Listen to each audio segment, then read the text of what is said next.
बिस्मिल्लाहिर्रहमानिर्रहीम। अस्सलाम वालेकुम to everyone and welcome to my channel.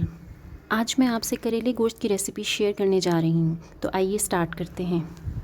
यहाँ पर मैंने आधा किलो करेलों को अच्छे से धो लिया है और उनका जो छिलका था वो मैंने उतार लिया है और इनके अंदर से बीज भी कट लगाकर मैंने सारे करेलों के बीज निकाल दिए हैं। और अब ये करेले बिल्कुल साफ़ सुथरे हो चुके हैं। एक दफ़ा फिर से इनको धो लीजिए ताकि जो भी कचरा वगैरह लगा हुआ है, कोई छिलके वगैरह लगे हुए हैं, वो सब साफ़ हो जाए।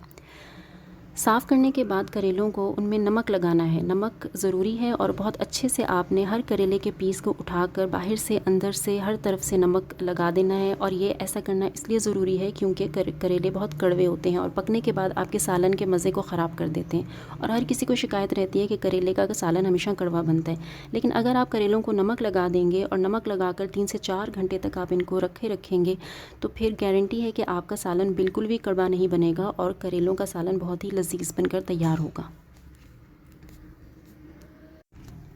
लीजिए जनाब, हमारे तमाम करेलों को नमक लग चुका है और नमक लगाने के बाद मैंने उनको छन्नी में ट्रांसफ़र कर दिया है और छन्नी के नीचे एक बाउल रख दिया है ताकि जो भी करेले अपना कड़वा पानी छोड़ें तो वो उस बाउल में कलेक्ट होता रहे। इस तरह से आप छन्नी में डाल के करेलों को 3 से 4 घंटों के लिए छोड़ दीजिए। ये अपना पानी छोड़ देंगे और फिर हम इनको निचोड़ लेंगे और जो बाकी इनके अंदर पानी मौजूद है, कड़वा पानी, वो भी निकल जाएगा। ओके जी, करेलों को नमक लगा के रखे हुए 3 से 4 घंटे का टाइम हो चुका है और अब हम कुकिंग स्टार्ट करते हैं। उसके लिए मैंने एक देगची ली है और उसमें हाफ़ कप ऑयल जाएगा और साथ में ही प्याज और लहसुन जो कि मैंने स्लाइस करके रखे हुए हैं उनको हम देगची में ऑयल में ट्रांसफ़र कर देंगे। प्याज और लहसुन दोनों को आपने स्लाइस की फॉर्म में काटना है, स्लाइसेस कट करने हैं। ऑमलेट की तरह बहुत चॉप नहीं करना है, आपने उनको स्लाइसेस रखने हैं। और दूसरा ये कि प्याज को हम ब्राउन नहीं करेंगे, सिर्फ प्याज इतना ही पकाएंगे कि उनका जो कच्चापन है, उनकी जो कच्ची स्मेल है, वो ख़त्म हो जाए।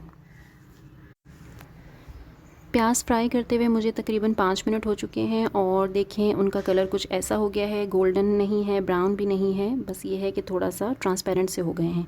इस स्टेज पर आकर हम इसमें चिकन ऐड कर देंगे। चिकन जो मैंने लिए है वो तकरीबन 1 पाव है और चिकन को प्याज के साथ हम फ्राई करेंगे और तकरीबन 5 मिनट तक हम इसको फ्राई करते रहेंगे। इस फ्राइंग के दौरान आप देखेंगे कि प्याज थोड़ा सा गोल्डनिश कलर की तरफ चले जाएंगे, इसीलिए हमने स्टार्टिंग में प्याज को इतना ब्राउन नहीं किया था, हमने गोल्डन ब्राउन नहीं किया था क्योंकि चिकन के साथ उसको फ्राई करना था। पानी बिल्कुल भी आपने इसमें ऐड नहीं करना है। तो जब चिकन प्याज के साथ मिलकर फ्राई होगा तो उसका कलर थोड़ा सा ब्राउनिश, गोल्डन ब्राउन कलर वो अटेन कर लेंगे। चिकन को 5 मिनट तक फ्राई करने के बाद अब हम इसमें आलू ऐड करेंगे। आलू जो मैंने क्यूब्स की फॉर्म में काट के रख लिए थे, मैं यहाँ पर 2 आलू यूज़ कर रही हूँ। आप चाहें तो 3 आलू भी यूज़ कर सकते हैं, लेकिन मैं यहाँ पर 2 आलू यूज़ करूँगी। उनको मैंने क्यूब्स की फॉर्म में कट कर लिया था और आलू डालकर हम इसको थोड़ा सा मिक्स करेंगे और साथ में ही कुछ मसाले ऐड होंगे। मसालों में क्या क्या जाएगा? नमक 1 टीस्पून, लाल मिर्च पाउडर 1 टीस्पून, साबुत ज़ीरा 1 टीस्पून, खुश्क धनिया पिसा हुआ 1/2 टीस्पून और गरम मसाला 1/2 टीस्पून।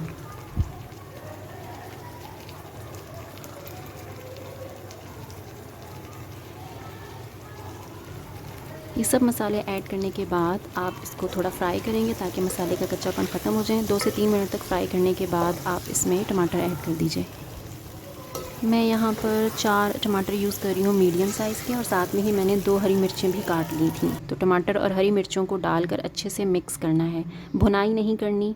टमाटर डालने के बाद बिल्कुल इसको भूनना नहीं है, जस्ट कवर कर दीजिए और उसको छोड़ दीजिए जब तक कि ये सालन पक ना जाए। इसको तकरीबन लग जाएंगे कोई 20 to 25 मिनट्स, या डिपेंड करता है। आंच आपने बिल्कुल हल्की रखनी, हल्की आंच पे ये अपने ही पानी में, टमाटरों के पानी में ये सालन गलेगा, पकेगा और आपने बिल्कुल भी पानी इसमें ऐड नहीं करना है। करेलों को हमने 3 से 4 घंटों के लिए नमक लगा के छोड़ दिया था और उन्होंने काफ़ी हद तक अपना पानी छोड़ दिया है और जो बाकी पानी उनके अंदर रह गया है वो हम निचोड़ के अच्छे से वो पानी निकाल देंगे। जितना आप पानी निकाल सकते हैं इनको स्क्वीज़ करके, इनको निचोड़ के वो मैक्सिमम पानी आप निकाल दीजिए। पानी निकालने के बाद आप इनको अच्छे से वॉश कर लीजिए ताकि इनके अंदर जो नमक है वो अच्छे से निकल जाए। नमक इनके अंदर तक पेनिट्रेट हो चुका है तो उसको निकालने के लिए हम इसको पानी में डिप करके रख देंगे। 5 to 6 मिनट के लिए आप इसको पानी में डिप करके रख दीजिए दीजिए ताकि जो इनके अंदर तक नमक जा चुका है, जो इनको कड़वा कर सकता है, तो वो फिर नमक पानी में चला जाएगा और ये करेले आपके बिल्कुल क्लियर हो जाएंगे, कड़वापन भी ख़त्म और इनके अंदर जो नमक था वो भी निकल जाएगा।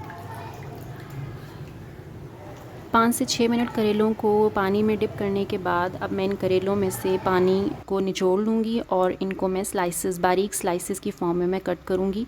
और जितना बारीक आप इसको कट करेंगे उतना आपको फ्राई करने में इजी रहेगा। तो इनको मैं स्लाइसेस में कट कर लेती हूँ और फिर हम देखते हैं कि इसको फ्राई करना है। ओके, यहाँ पर मैंने तवे के ऊपर ऑयल लिया है तकरीबन 2 to 3 टेबलस्पून। आप फ्राइंग पैन भी यूज़ कर सकते हैं, लेकिन तवे के ऊपर थोड़ा ज़्यादा इजी होता है। तो वो जो करेले मैंने कट कर लिए हैं स्लाइसेस में, उनको हम यहाँ पर फ्राई करेंगे बिल्कुल हल्की आंच पे, स्लो फ्लेम पर आपने इनको फ्राई करना है। और फ्राई इस तरह से करना है कि क्रिस्पी हो जाएँ और गोल्डन ब्राउन हो जाएँ, लेकिन ध्यान रहे कि जले नहीं और ना ही कच्चे रहें।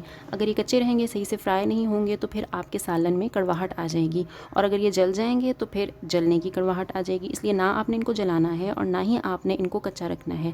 आपको बिल्कुल इस तरह का कलर देकर इनको फ्राई करना है और टच करके देखें तो इनको क्रिस्पी होना चाहिए। ओके जनाब, जब तक हमारे करेले फ्राई हुए हैं उतनी ही देर में तकरीबन 20 से 30 मिनट लगे हैं और हमारा सालन भी ऑलमोस्ट डन हो चुका है। आलू भी गल चुके हैं, चिकन भी गल चुकी है, और अब हम इसमें जस्ट एक चीज़ रह गई है ऐड करने के लिए, वो हैं करेले। तो जो करेले मैंने फ्राई किए थे उनको मैंने एक डिश में निकाल लिया था, और अब आप उन करेलों को इस सालन में ट्रांसफ़र कर दीजिए। साथ में ही 2 से 3 हरी मिर्चें भी कट करके डाल दी हैं मैंने। और अब करेले ऐड करने के बाद इसको ढाँप कर जस्ट हमें 10 मिनट्स मज़ीद पकाना पड़ेगा, और उसके बाद डिश आउट करेंगे इसको। 10 मिनट हो चुके हैं और बहुत ही ज़बरदस्त खुशबू आ रही है। आइए देखते हैं और प्लेट में निकालते हैं इसको और आपको दिखाते हैं कि कैसा है।